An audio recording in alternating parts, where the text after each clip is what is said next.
विद्यार्थी मित्रांनो, Lalwani school of मॅथमॅटिक्समध्ये मी तुमचं सहर्ष स्वागत करतो.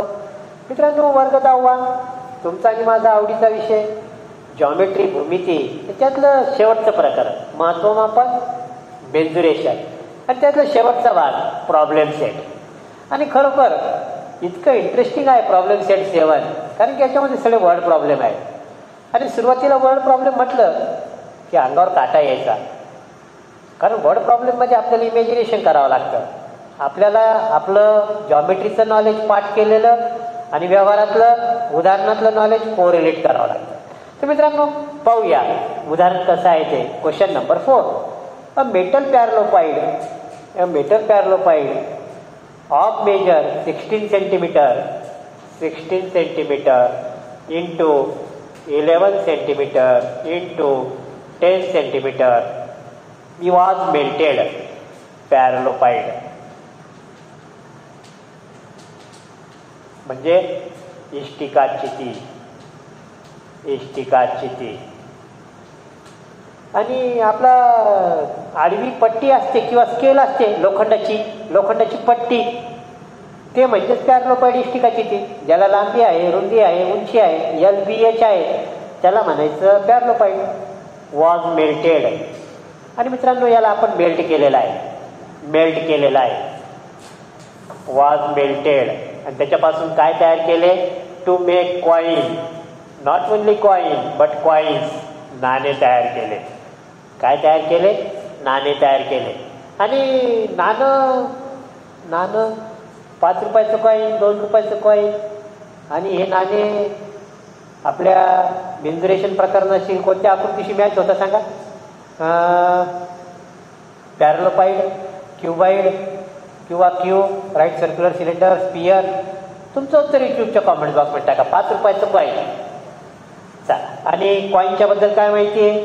How many coins were made if the thickness. Coin इकडे लिहितो.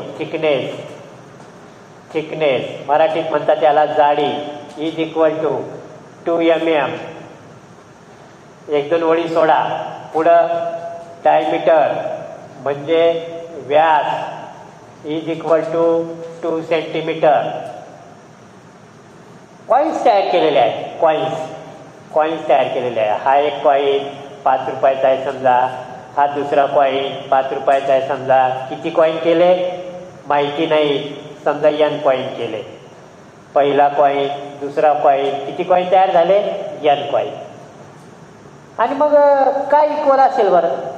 एका गोष्टीचं रूपांतर दुसऱ्या गोष्टीत केलं तर दोघांचं काय इक्वल असेल?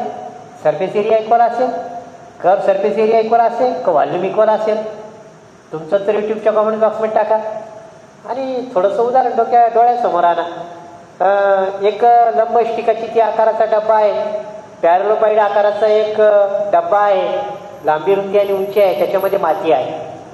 त्याच्यामध्ये काय आहे? फुल माती भरलेली आहे. म्हणजे त्या मातीचं घनफळ म्हणजेच काय? L × B × H. याला म्हणतो V1 is equal to L × B × H. म्हणजे काय? 16 सेंटीमीटर, 11 सेंटीमीटर, 10 सेंटीमीटर. त्या मातीचं हे झालं घनफळ. किती माती मावते? पाण्याच्या टाकीमध्ये किती पाणी मावतं? कॅपॅसिटी काय? म्हणजे व्हॉल्यूम, घनफळ. एखाद्या गोदामामध्ये किती धान्य मावतं? म्हणजे व्हॉल्यूम किंवा घनफळ. आणि माती आपण जमिनीवर टाकली आणि सरांनी सांगितलं की याचे गोल गोल कॉईन तयार करायचे आपल्याला. आता काय तयार करायचे? कॉईन. आणि मग मुलं सुरू झालं. मातीचं व्हॉल्यूम फिक्स होतं. तितकंच व्हॉल्यूम कोणाचं राहील? कॉईन्सचं राहील. आता समजा मातीचं व्हॉल्यूम आहे 100 सेंटीमीटर क्यूब. मातीचं व्हॉल्यूम इतकी माती आहे आपल्याकडं. आणि मग या मातीपासून कॉईन तयार केले 1, 2, 3, 4 समजा. आणि सगळ्या कॉईन या आकारानं सेम आहे, व्हॉल्यूमनं सेम आहे, घनफळानं सेम आहे. समजा पहिल्याचं 2 सेंटीमीटर क्यूब आहे एका कॉईनचं, दुसऱ्याचं सुद्धा 2 सेंटीमीटर क्यूब. सगळ्यांचं समान आहे. आणि एकूण किती आहे? 100 सेंटीमीटर क्यूब आहे. मग एकाचं किती? 2. एकाचं किती? 2. म्हणजे किती कॉईन तयार होतील? 100 सेंटीमीटर क्यूब व्हायला 100 सेंटीमीटर क्यूब व्हायला किती कॉईन तयार होतील? एका कॉईनचं 2, दुसऱ्या कॉईनचं 2 म्हणजे 4, तिसऱ्याचं 3, 6 असं इथं किती लिहू की उत्तर 100 येते. हे झालं नंबर ऑफ कॉईन्स. नाही, एकाचं व्हॉल्यूम म्हणजे व्हॉल्यूम ऑफ कॉईन, 1 कॉईन म्हणजे V2 आणि याला म्हणतो n.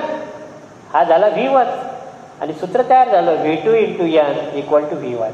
मला सांगा किती कॉईन तयार होते? एका कॉईनचं 2 सेंटीमीटर क्यूब. तर असे किती कॉईन तयार होतील 100 सेंटीमीटर क्यूब व्हायला? तुमचं उत्तर यूट्यूबच्या कॉमेंट बॉक्समध्ये टाका. आता हे झालं V1 मातीचं घनफळ. आता थिकनेस, आणि हेच महत्त्वाचं आहे. मागच्या उदाहरणात ट्यूबची किंवा नळीची जाडी आणि थिकनेस शब्द आला, पण त्याचा अर्थ काय? हा वेगळा अर्थ होता. इथं थिकनेस हा शब्द आला, पण याचा अर्थ वेगळा आहे. आणि हा अर्थ समजण्यासाठी मी तुम्हाला एक छोटासा व्हिडिओ दाखवण्याचा प्रयत्न करत आहे. तर चला मित्रांनो, तो छोटासा व्हिडिओ पाहू. विद्यार्थी मित्रांनो, आपल्या उदाहरणामध्ये कॉईनचा उल्लेख आलेला आहे. आणि चला मग कॉईन पाहू. माझ्याकडे 3 कॉईन आहेत. एक कॉईन आहे माझ्याकडं. सांगा किती रुपयाचं आहे? तुमचं उत्तर यूट्यूबच्या कमेंट बॉक्समध्ये टाका. दुसरं एक कॉईन आहे. चला, दिसतंय का? सांगा किती रुपयाचं आहे? तुमचं उत्तर यूट्यूबच्या कमेंट बॉक्समध्ये टाका. त्याच्यानंतर एक तिसरं कॉईन आहे. आणि तुमच्या लक्षात आलं असेल की 3 पैकी 2 कॉईन हे किती रुपयाचे आहेत? यस, राईट, 5 रुपयाचे आहेत. आणि हे नाणं थोडंसं जाड आहे. ही याची थिकनेस किंवा याला जाडी म्हणतात. त्या मानाने हे थोडंसं कमी जाड आहे किंवा हे पातळ आहे. बरोबर आहे. आणि मग ही झाली याची थिकनेस. आणि आपण जर या बॉटम हा सर्क्युलर आहे, टॉप हा सुद्धा सर्क्युलर आहे, खालचा भाग आणि वरचा पृष्ठभाग हे दोन्ही वर्तुळाकार आहेत. दोन्ही वर्तुळ सारखेच आहेत. आणि म्हणून आपल्या भूमितीच्या भाषेमध्ये हे काय झालं?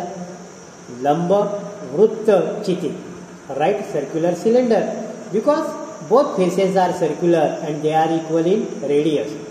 आणि आपण ही जी जाडी आहे, असं जर आपण याला सरळ ठेवलं, ती लंबवृत्त चितीची झाली उंची.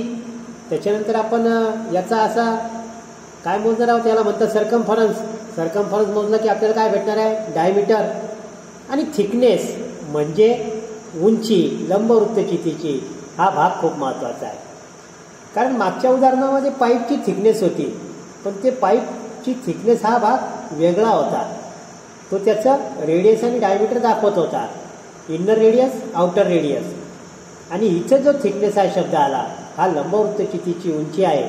इतका फरक जर लक्षात आला तर आपल्याला उदाहरण सोडवणं अतिशय सोपं. आपण व्हिडिओ पाहिलेला आहे आणि आपल्याला लक्षात आलं की थिकनेस म्हणजे काय? Height of cylinder equal to h. Height of cylinder equal to h. लंबवृत्त चितीची उंची. थिकनेस म्हणजे काय? उंची. जाडी म्हणजे काय? उंची. कशानं दाखवणार? h न. हे काय आलं? 2 mm. आणि थोडंसं आता हे पुसून घेतो. 2-3 वेळी तुम्ही सोडल्याच असतील. 2 mm. हे mm आलं आणि डायमीटर आला सेंटीमीटरमध्ये. मग mmचं रूपांतर कशात करून घेऊ? सेंटीमीटरमध्ये. कारण सेंटीमीटर. Okay, centimetre. फक्त 2 काय आलं? मिलीमीटर. आणि 2 मिलीमीटर बरोबर किती सेंटीमीटर? 2 मिलीमीटर बरोबर किती सेंटीमीटर? बरं, मिलीमीटर कुठं पाहिलं सांगा बरं तुम्ही?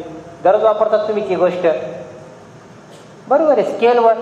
स्केलवर ज्या लहान रेषा आहेत त्या झाल्या मिलीमीटर. 1 नंबर आणि 2 नंबर लिहिलेले आहे, 1 आणि 2. त्याच्यामध्ये 10 लहान रेषा आहेत, त्या मिलीमीटरच्या आहेत. म्हणजे 1 सेंटीमीटर बरोबर 1 centimetre is equal to 10 millimetre. 1 सेमी बरोबर 10 मिलीमीटर. बरोबर आहे. आता किती मिलीमीटर आहे? 2 मिलीमीटर आहे. बरोबर आहे. किती मिलीमीटर आहे? 2. सांगा मग 2 मिलीमीटर बरोबर किती सेंटीमीटर? किती येईल सांगा? 2 millimetre is equal two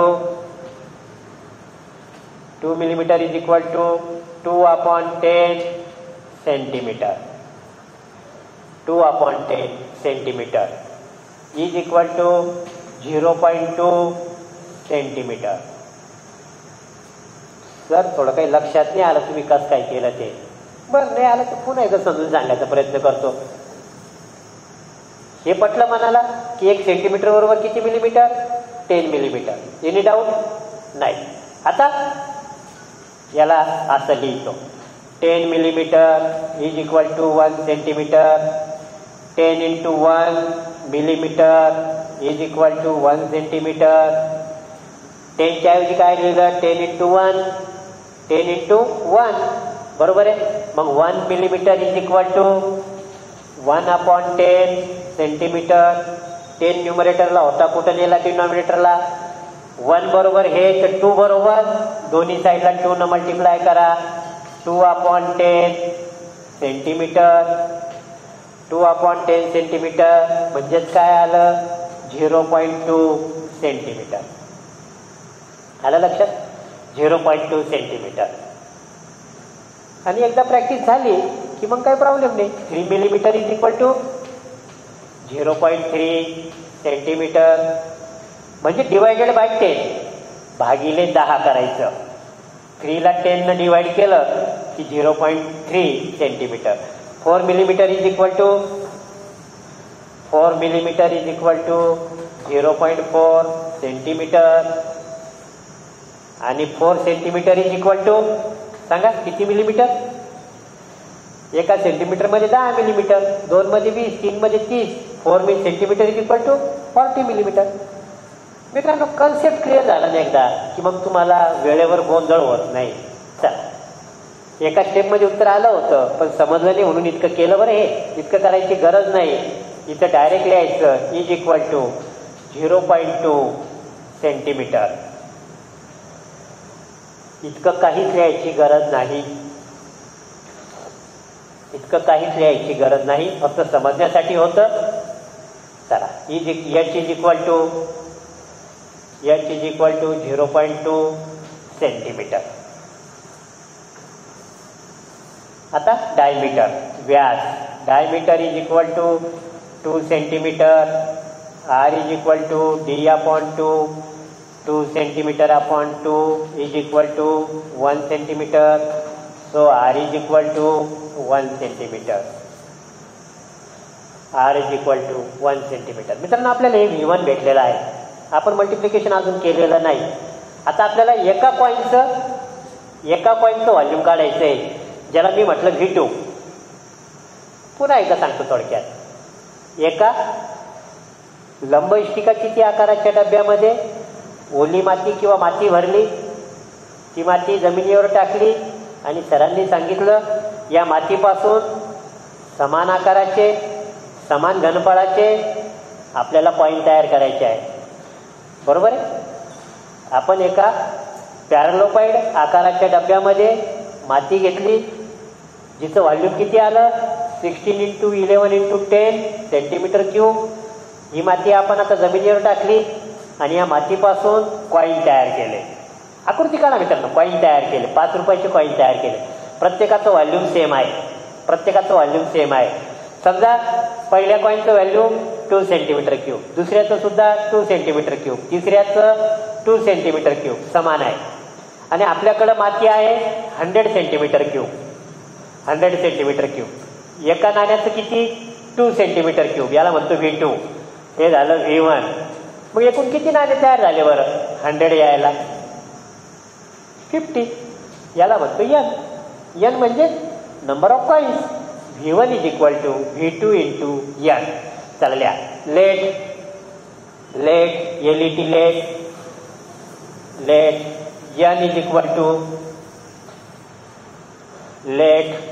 is equal to number of coins. समजा N बरोबर नाण्यांची संख्या. V2 is equal to volume of each coin. प्रत्येक नाण्याचे घनफळ. आता V2 ची व्हॅल्यू काढू. आता कॉईन म्हणजे काय झालं? लिहा. Coin, volume of coin, volume of 1 coin. एका नाण्याचे घनफळ बरोबर व्हॉल्यूम ऑफ सिलेंडर. लंबवृत्तचितीचे घनफळ equal to pi r square h. Pi r square h 22/7 into 1 square into h. H किती आहे 0.2 सेंटीमीटर क्यूब. म्हणजे काय आलं 22 इंटू 0.2/7 सेंटीमीटर क्यूब. हे झालं V2. हे झालं V2. आता लिहा according to given condition. According to given condition काय कंडिशन आहे parallelepiped melted and makes n coins. n coins. लंबवृत्तचितीचं रूपांतर n नाण्यांमध्ये केलं. याचं काय आलं V1 इक्वल टू n एका कॉइनचं किती V2. चला V1 काय सांगा 16 into 11 into 10 centimetre cube is equal to n into V2 किती आलं 22 इंटू 0.2/7. एका नाण्याचं घनफळ आणि नाण्यांची संख्या 50 घेतलेल्या उदाहरणामध्ये समजून सांगितलं तुम्हाला हे सूत्र कसं तयार झालं. आता लिहा n इज इक्वल टू हे जसं तसं लिहा 16 into 11 into 10 centimetre cube upon डिनॉमिनेटरला 7 आहे त्याला न्यूमरेटरला आणा आणि डिनॉमिनेटरला लिहा. न्यूमरेटरची संख्या डिनॉमिनेटरला डिनॉमिनेटरची संख्या न्यूमरेटरला अंशस्थानची संख्या छेदस्थानी छेदस्थानची संख्या अंशस्थानी. किंवा एका शब्दामध्ये काय सांगता येईल सांगा बरं. तुमचं उत्तर युट्यूबच्या कॉमेंट बॉक्समध्ये टाका. असं काहीतरी उत्तर द्यायचं. चला सिम्प्लिफाय करा. 11 1 जा 11 11 2 जा 22 2 1 जा 2 2 8 जा 16. बाजूला करतो आता बाजूला करतो 8 इंटू 10 इंटू 7/0.2 राहिलं. आता काय करतोय 0.2 काढायचं आहे मला तर मी याला वरती 10 न मल्टिप्लाय करतो. 10 न मल्टिप्लाय करतो म्हणजे किती झाले याला पण 10 न मल्टिप्लाय करतो. 8 समजून सांगण्यासाठी करतोय मित्रांनो. आणि याचं उत्तर मी तुम्हाला डायरेक्टच सांगणार आहे. फक्त समजून सांगतो की मला तो पॉईंट काढून टाकायचा आहे. 8 इंटू 10 इंटू 7 मला पॉईंट काढून टाकायचा आहे. याला 10 न मल्टिप्लाय करतो याला 10 न मल्टिप्लाय करतो. 8 into 10 into 7 into 10/2. Decimal point एक घर पुढे सरकवलं. 2 1 जा 2 2 5 जा 10. आणि आता उत्तर काढा किती आलं 8 45 400 इंटू 7 28700. आणि इथं सुद्धा तुम्हाला डायरेक्ट करता येतं. इथं सुद्धा डायरेक्ट करता येईल. फक्त आपल्याला प्रॅक्टिस लागेल याला. हे झाले 2 हे झाले 8च्या ऐवजी 80 म्हणजे याचा आन्सर आला 40. डायरेक्ट केलं तरी इथे 40. 0.2 न भागितलं 8/0.2 म्हणजे काय झालं 80/2 म्हणजे आले 40. 40 इंटू 10 इंटू 7 400 इंटू 7 2800. 2800. चला पुन्हा एकदा समजून सांगतो मित्रांनो. 60 इंटू 11 इंटू 10 डिवायडेड बाय न्यूमरेटरला किती आहे 22 इंटू 0.2 आणि डिनॉमिनेटरला किती आहे 7 इक्वल टू n. 11 1 जा 11 11 2 जा 22. काही डाऊट नाही. 2 2 1 जा 2 8 2 जा 16. ओके. आता 0.2 आहे 8/0.2 याला कसं लिहिता येईल 80/2. कसं आलं ते मागं समजून सांगितलं. 80/2 म्हणजे याला 10 न मल्टिप्लाय केलं याला 10 न मल्टिप्लाय केलं याला 10 न मल्टिप्लाय केलं याला 10 न मल्टिप्लाय केलं. 80/2 म्हणजे किती आलं 40. 40 into 10 into 7 is equal to 2800 coins. या प्रकारे मित्रांनो कॉईनची संख्या किती आहे 2800. आता एंड करा. So 2800 balls, not balls, coins are made. Are म्हणण्यापेक्षा were made. 2800 coins were made. म्हणून 2800 नाणे तयार केले गेले. आणि या प्रकारे आपण नाण्यांची संख्या काढलेली आहे. थोडंसं इमॅजिनेशन करावं लागेल की आपल्याला काय करायचं आहे, कोणता फॉर्म्युला वापरावा लागेल. आता हा फॉर्म्युला तर आपल्या लक्षात आला. डब्यामध्ये माती होती, त्याचं व्हॉल्यूम किती आलं V1. सरांनी सांगितलं सारख्या आकाराचे, सारख्या रेडियसचे, सारख्या थिकनेसचे, सारख्या व्हॉल्यूमचे नाणे तयार करायचे.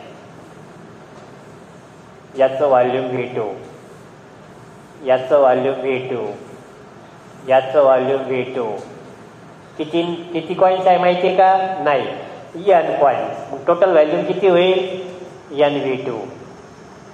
समजा मातीचं 100 सेंटीमीटर क्यूब आहे V1.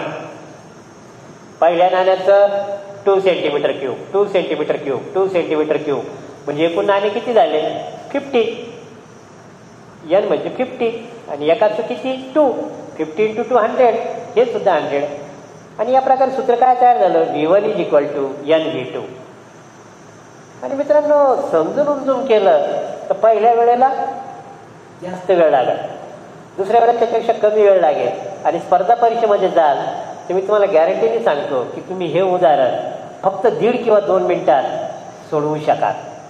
आणि खूप विद्यार्थी कॅल्क्युलेशनमध्ये परफेक्ट असेल तर तो 40 सेकंदापेक्षा जास्त येत नाही. कारण अशी उदाहरणं बँकेच्या परीक्षेत येतात, अशी उदाहरणं स्पर्धा परीक्षेत येतात. तिथं काही इतक्या स्टेप थोडी करायचे असतात. पटपट कोरिलेट करायचं, पटपट कॅल्क्युलेशन करायचं आणि उत्तर काढायचं. तर मित्रांनो एका गोष्टीचं रूपांतर दुसऱ्या गोष्टीत करायचं असेल तर व्हॉल्यूम सेम असतं. इतका जर कन्सेप्ट आपल्या लक्षात आला आणि 5 रुपयाच्या कॉईनची जी जाडी किंवा थिकनेस आहे ती राईट सर्क्युलर सिलेंडर किंवा लंबवृत्ताची तिची हाईट आहे, हे 2 मुद्दे जर लक्षात आले तर आपल्याला यासारखे उदाहरणं निश्चित सोडवता येतील. मित्रांनो समजून सांगायचा प्रयत्न केला आहे. समजून सांगण्यामध्ये व्हिडिओ लांब होतो, पण माझा भर नेहमी मार्क मिळवणं. मार्क मिळणारच आहे 100%. पण आपण जर कन्सेप्ट समजून घेऊन मार्क जर मिळवले तर आपल्याला तो लाईफ लॉंग लक्षात राहील. त्याचा वापर आपल्याला करता येईल. मित्रांनो पुन्हा भेटूया पुढच्या प्रॉब्लेममध्ये. कोणता क्वेश्चन नंबर सुरू आहे सांगा? येस, क्वेश्चन नंबर 5 घेऊन. तोपर्यंत आपण सर्व सूत्र पाठ करा. पाठ नाही करायचे, समजून घ्यायचे, एका कागदावर लिहायचे आणि उदाहरण वाचायचं. याच्यात कोणते फॉर्म्युले लागतील ते फॉर्म्युले लिहायचे. इतकंच काम करायचं की इथून पुढचे सगळे 5 उदाहरणं वाचा आणि प्रत्येक उदाहरणामध्ये कोणतं सूत्र वापरता येईल हे फक्त सूत्राची यादी करा. आणि मग व्हिडिओमध्ये पहा तुमचं आणि माझं उत्तर मॅच होतंय का. मित्रांनो आपल्या या यूट्यूब चॅनलवर आपण मॅथमॅटिक्स कन्सेप्च्युअल समजून सांगायचा प्रयत्न केलेला आहे. आणि असे आपण आता 6 चॅप्टर पूर्ण झालेले आहेत. 7वं चॅप्टरसुद्धा अंतिम टप्प्यात आहे. आपण एक डिजिटल गाईड तयार करत आहोत, म्हणजे तुम्हाला शोधायला वेळ लागणार नाही. पटकन त्या प्रश्नावर क्लिक केलं की तुम्हाला व्हिडिओ दिसेल. आणि आपल्याला जर डिजिटल गाईडमध्ये इंटरेस्ट असेल तर बॉन्ड डिजिटल गाईड असा मेसेज टाका. मित्रांनो पुन्हा भेटूया पुढच्या भागामध्ये. तोपर्यंत हॅव अ गुड डे.